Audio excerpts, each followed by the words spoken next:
Fellow South Sudanese citizens, it is with a deep sense of trepidation that I find myself today from the perspective of both a political and moral responsibility addressing you.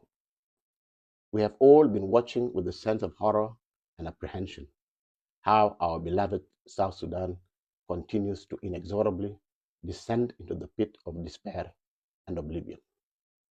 To begin with, there is no doubt that security is the bedrock of any state that purports to be a viable member of the global community of nations. The protection of lives is the single most sacrosanct duty of the state. This is simply because personal safety is the only need that citizens, even in a neglected state such as the Republic of South Sudan, cannot provide by themselves. Of course, once citizens are left to fend for themselves in terms of protecting their lives and property, the state becomes anarchic and unviable. Since its formal independence as a sovereign state in July 2011, South Sudan has continued to grapple with multiple crises that it has not only totally failed to at least ameliorate, but only allowed to fester and worsen. The insecurity manifests itself in different forms. The Juba regime has lost the necessary political legitimacy that should underpin it, and this reality, coupled with incompetence and the determination to run both the SPLM and the government in a purely dictatorial fashion, have triggered political violence and insecurity. The government has dismally failed in discharging its duty to provide security. Consequently, both inter and intra-communal violence, not to mention political violence, continue to needlessly claim many precious lives. Instead of addressing the serious security concerns facing the country by, among other things, starting with the adoption of mitigation measures, such as the effective disarmament of the civil population, the Juba regime remains content with half-hearted disarmament efforts that are notably starved of the necessary resources to render them productive. In fact, past attempts to disarm the civil population have foundered, primarily because the military units tasked with the disarmament exercise have not been well equipped with the armaments and other logistics needed for a successful disarmament mission.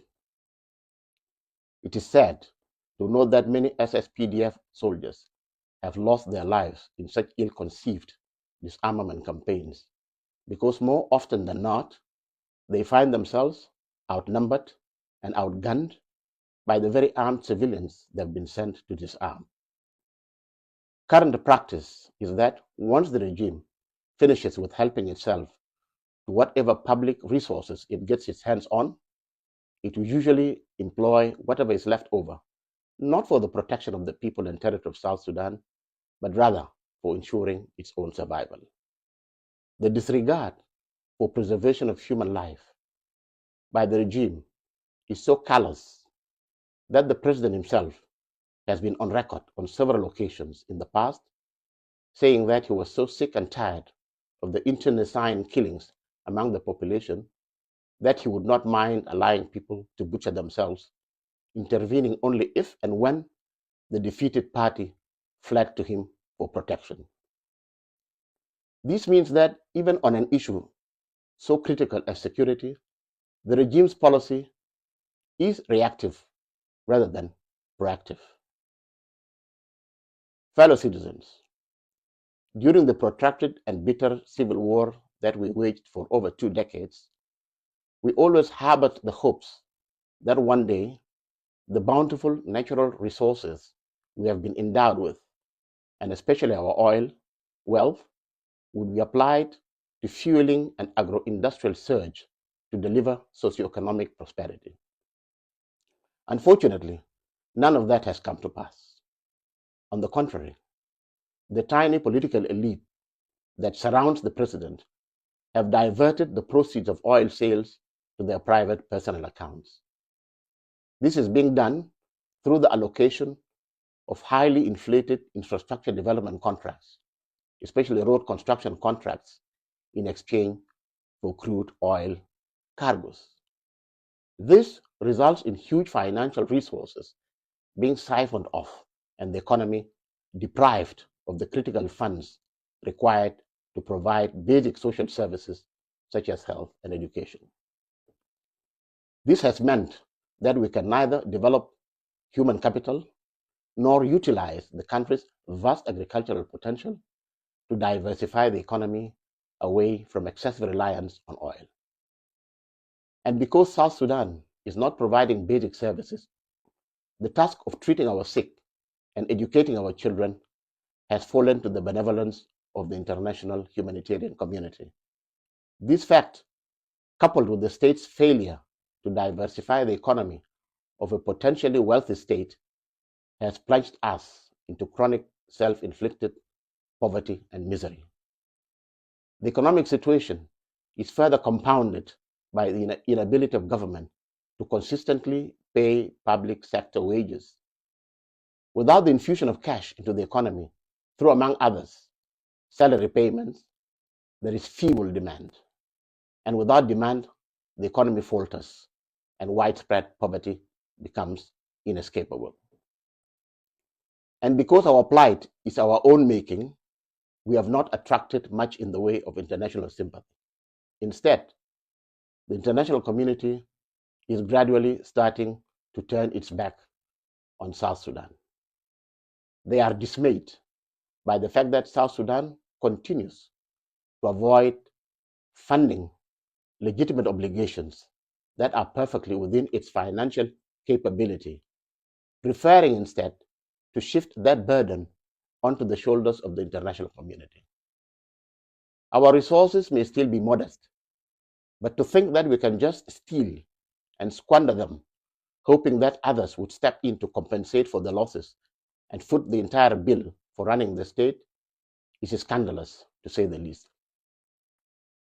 Who would have thought that a country with so much oil wealth relative to its population, not to mention its agricultural promise, livestock wealth, mineral and tourism potential, would be languishing in abject poverty and teetering on the brink of implosion? Instead of engaging in the systematic plunder of the country's hydrocarbon-generated wealth, our government should have been continuously reinvesting some of the oil proceeds to produce more crude, add value, and thus generate even more wealth from oil. Oil produces money. That in turn translates into more oil, which again brings in more money, and the positive cycle goes on.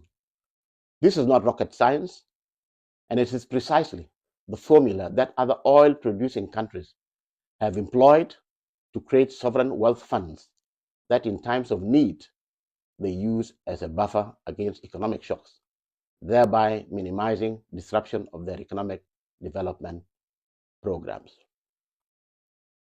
Fellow citizens, the root cause of all our country's ills is political.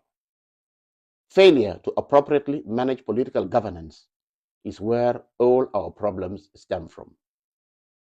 The right to govern should always be founded on the popular will of the citizenry as manifested in free and fair periodic elections.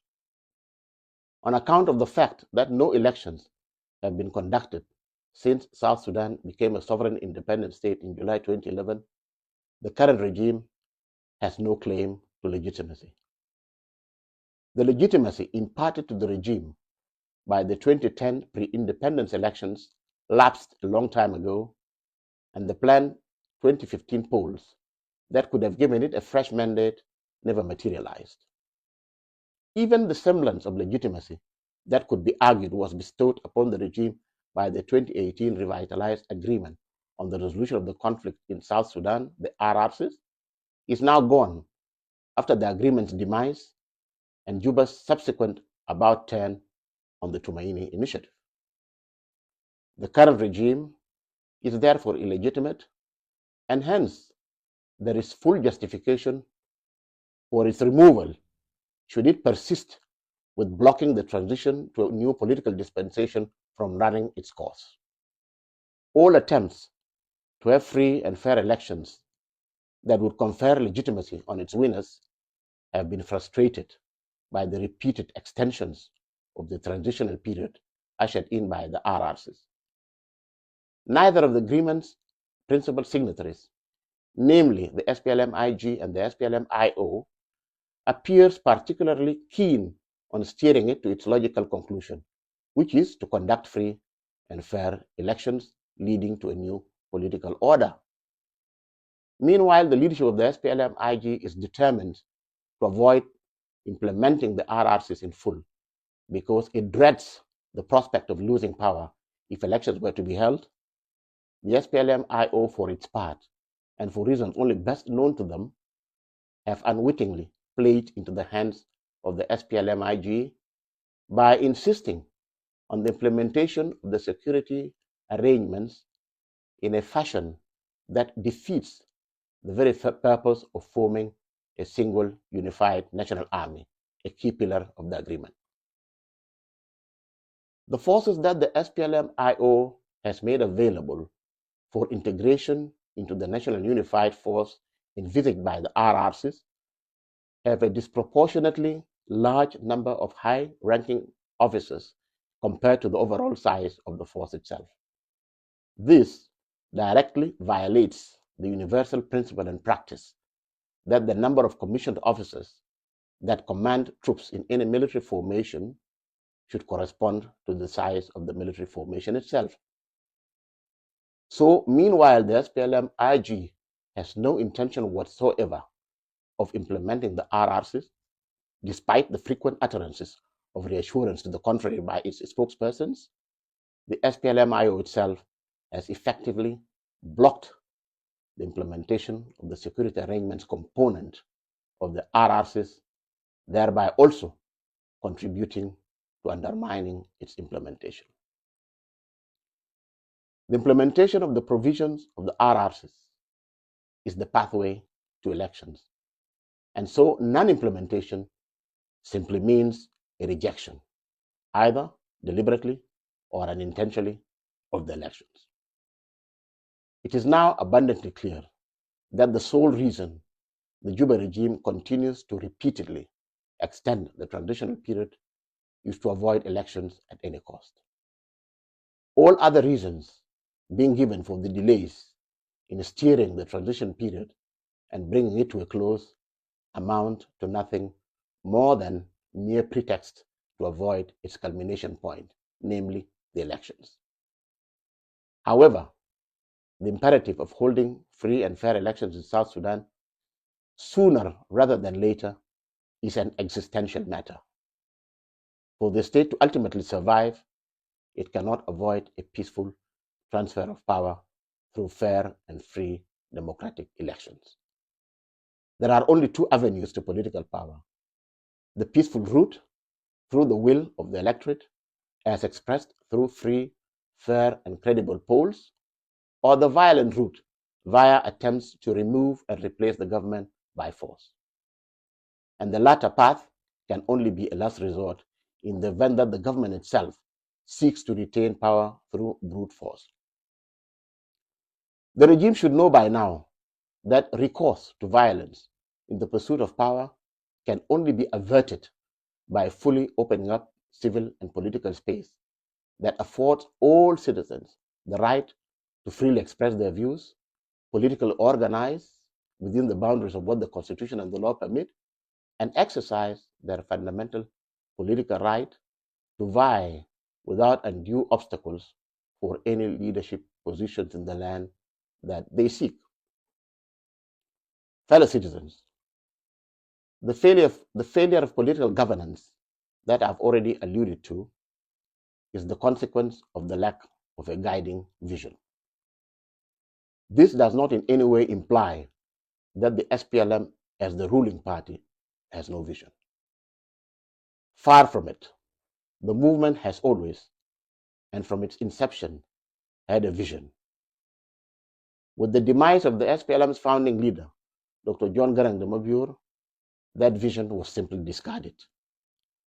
Shortly before Dr. Garang's passing, he and his successor at the helm of the SPLM, our current president, became embroiled in acrimonious disagreements that threatened to scuttle the Naivasha peace process, which thankfully eventually led to the 2005 Comprehensive Peace Agreement with Khartoum.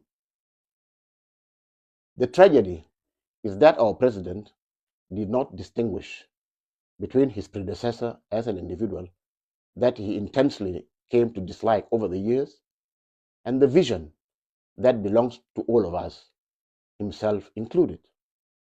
And so he tossed out the proverbial baby with the bathwater without even replacing that baby with anything tangible.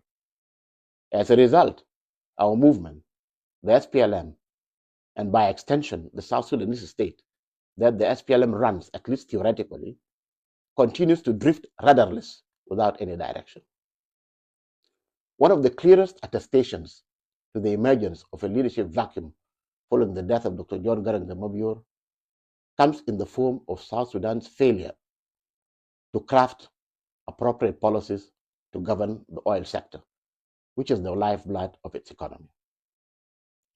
As a landlocked country with oil resources that are by no means insignificant, even a political novice, if installed as president in Juba, would have put in place safeguards against political risks by diversifying outlets to the sea for our oil exports and building at least an oil refinery. And of course, none of that happened. And when war broke out in 2023 in neighboring Sudan, through which our oil flows on its way to export markets, the flow of crude was disrupted, and consequently, income from the Dar blend oil dried up, with disastrous repercussions for an economy already in the intensive care unit. On another related matter, the leadership also appears to have totally forgotten the long-standing SPLM pledge to maximize oil production so as to generate resources to fuel agriculture as the mainstay of our country's economy and the ultimate source of its prosperity. With the bulk of annual budgetary allocations going to the presidency and defense respectively, the agricultural sector, like the rest, are left to feed on crumbs. And that explains why our country, that is regarded as one of the region's potential breadbaskets, is unable to even feed its own population. Fellow citizens, the vision of the SPLM that we need to reclaim entails a two-phase struggle. Phase one is the liberation phase, and that, thanks to the massive sacrifices of our people over the years, was achieved by the proclamation of our independent state in 2011. The second and final phase of our struggle involves addressing the twin tasks of state building and national formation. State building to transform our fledgling country into a modern, economically prosperous, and socially harmonious entity. And national formation to fuse the different socio-cultural strands of our ethnically diverse society into a single South Sudanese identity and commonality. That is the mission that was awaiting the SPLM post-independence. Unfortunately, the SPLM found itself being systematically dismantled, ironically, by some of its own founders. Its vision and programs have been jettisoned, leaving it with no political compass. The chairperson of the SPLM has arbitrarily and single-handedly dismantled the leadership hierarchy of the movement in flagrant contravention of the Constitution, rules, and procedures. Its historical leaders have been humiliated and unceremoniously dumped out of the party leadership. Lifelong SPLM cadres have been facing political persecution to the extent that many of them have been replaced by people who even at one point were sworn enemies of the SPLM. It is a known fact that when most cadres joined the SPLM in its formative years and went on to become commissioned SPLA officers, gallantly commanding battles during our long liberation struggle, they essentially did so as a political decision. They flocked to the ranks of the SPLM, SPLA for a political cause. They did not do that for the sake of becoming soldiers per se. The military for them was only an instrument to achieve liberation. Therefore, it was expected that once they ended their service in the South Sudan People's Defense Force, the SSPDF, and retired, they would be given the opportunity as a matter of priority to continue formally serving as SPLM cadres in SPLM structures such as the General Secretariat and other organs. Other retirees who have acquired appropriate qualifications over the years could have been used to staff our foreign service and other government agencies in line with their qualifications and skills. Unfortunately, these cadres have been brushed aside and left to fend for themselves. This is how their sacrifices have been rewarded. And because these cadres are not in power, there is no one left to uphold the SPLM vision and implement it. No wonder then that South Sudan embraced statehood in 2011 without a clear governance roadmap, and hence the failure. Fellow citizens, our government continues to behave and act in a manner which suggests that it is totally oblivious to the universal principle of the supremacy of the rule of law. All civilized states are governed by this cardinal principle. In South Sudan, the absence of the rule of law has led to violation of fundamental human rights and the arbitrary deprivation of citizens of their lives and liberties. Decisions restructuring the SPLM, as well as resolutions effecting appointments and dismissals in its leadership structures, are made in flagrant violation of its own constitution, rules, and procedures.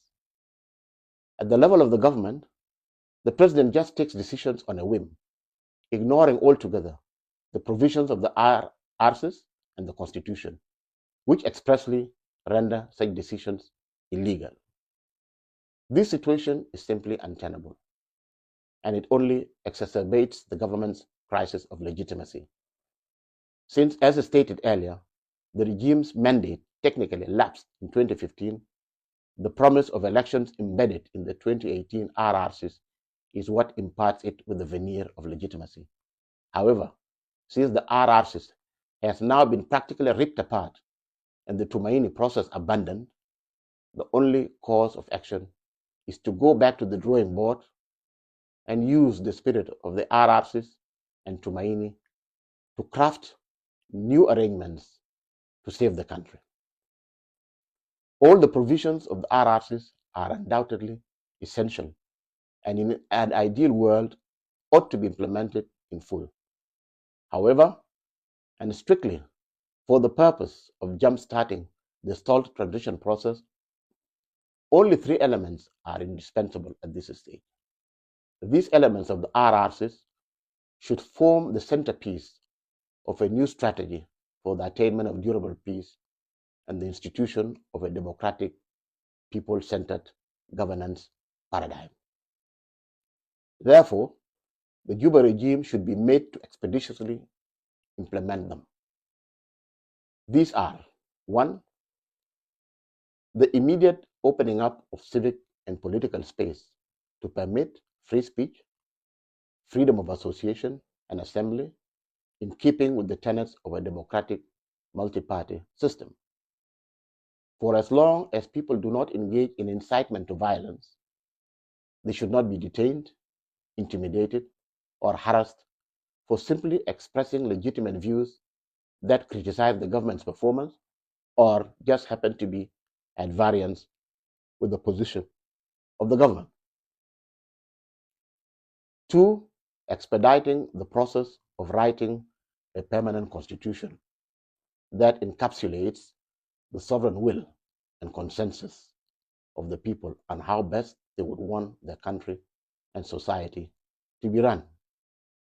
3, to allow the widest possible participation in the constitution-making exercise.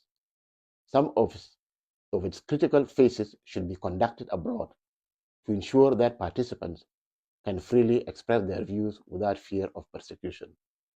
It is my humble suggestion that a neighboring state would be an ideal host for a constitutional conference. 4. The conduct of genuinely free and fair elections that fulfill the following benchmarks. A. The provision of a level playing field that permits all aspirants to freely contest elections. B. Allowing candidates to freely campaign for votes by holding rallies and carrying out any other such activities aimed at winning support. And C. Refraining from unduly influencing the outcome of the polls by detaining or arresting opposition candidates. Fellow citizens, in relation to the issue of elections, it must be stated that the prospect of the current regime holding free and fair elections without being pressured into doing so is sheer fantasy. The Juba regime is trapped in a dilemma. It cannot hold free and fair elections for fear, and justifiably so, that it would lose them and forfeit power.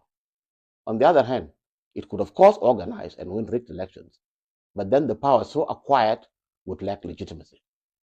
And it goes without saying that an illegitimate government will continue facing armed resistance and peace will remain elusive. The scenario I have just outlined is the simple reason why elections under the current regime will never happen, and why the masses of our people need to mobilize and take action to force the regime into holding genuinely free and fair elections. Time is of the essence. South Sudan is in the grip of total paralysis and sits on a time bomb that is inexorably ticking away to its utter destruction. The only way to defuse this bomb is to supplant the current regime with a government chosen through the free will of the South Sudanese electorate. We must note the fact that the writing of a new constitution, followed by free and fair elections, are the only indispensable prerequisites to avoid state collapse, and should therefore be the only focus of our attention and energies. These two processes must be fast-tracked. Meanwhile, the implementation of other provisions of the RRCs, important as they are, should be deferred for action by the post-election government. In a nutshell, allow me to reiterate the following. The SPLM is comatose, and our state is on the brink of collapse. To rectify the situation, a series of measures are required. First, action must be taken to revive and restore the SPLM to its original trajectory from which it has veered off. Second, steps must be taken to institute democratic rule. Third, the country's economic resources must be appropriately utilized for service delivery. And finally, the supremacy of the rule of law must be upheld and citizens' lives safeguarded.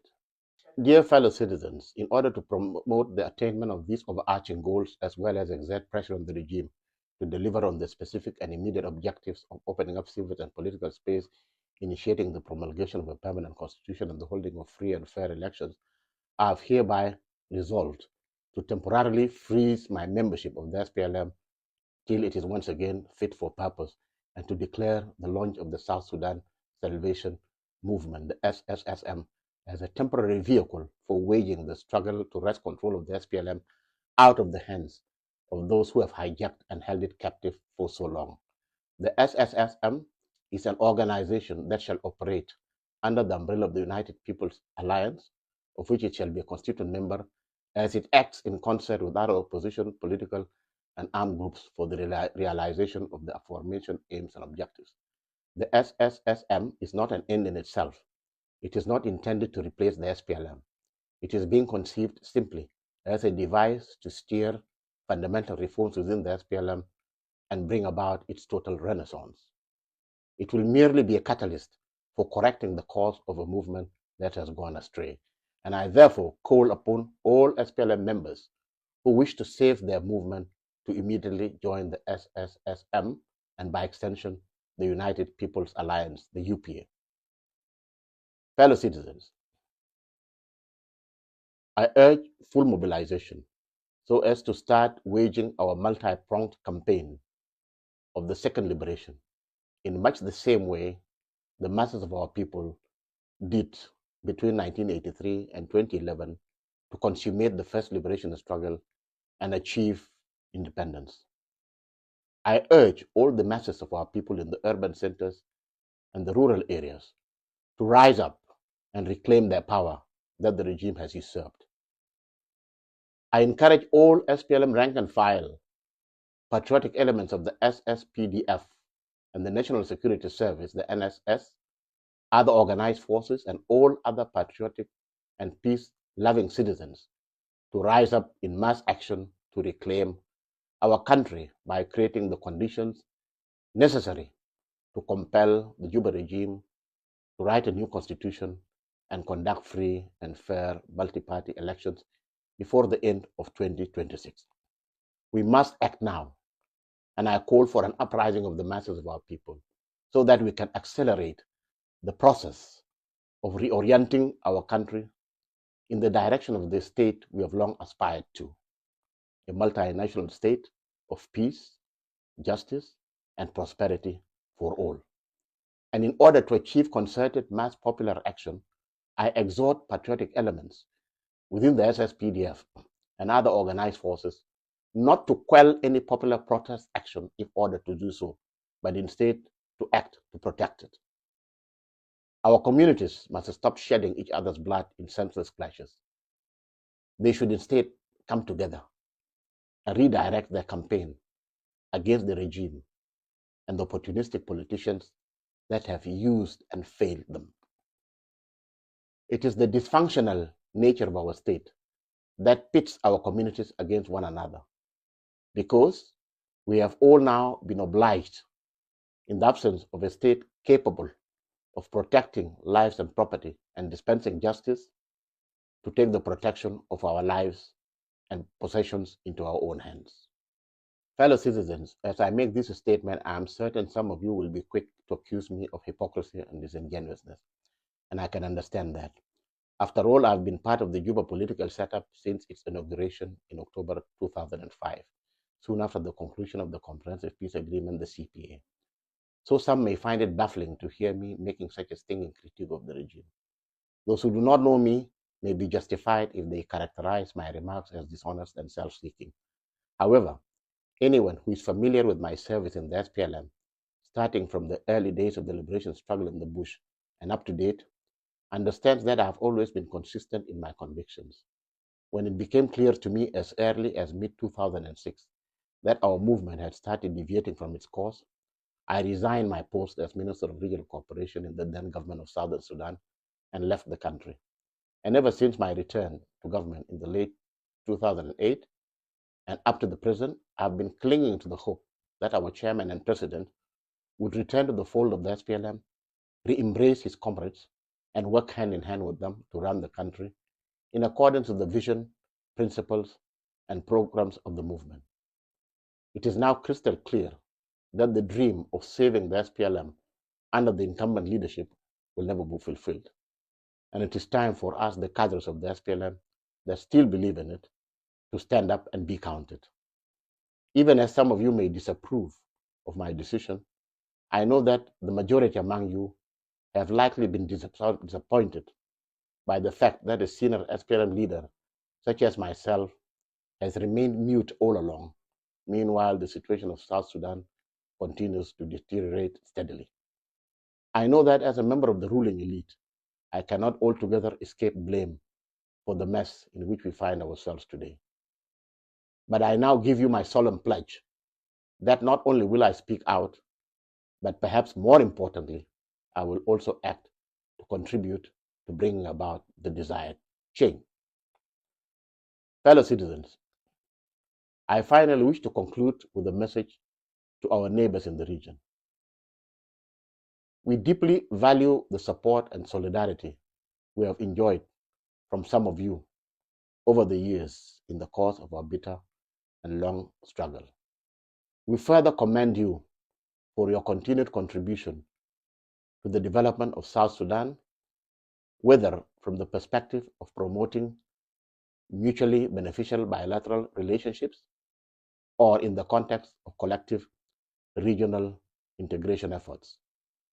However, even as we applaud the positive role you have played in our evolution, we would also like to urge you to allow us space to exercise our sovereign right to freely chart our own policies, elect our own leaders, and craft our political destiny without undue hindrance. God bless South Sudan. God bless you all. I am Nhial Deng Nhial, member of the SPLM Political Bureau and member of the National Transition Legislative Assembly of South Sudan. Thank you.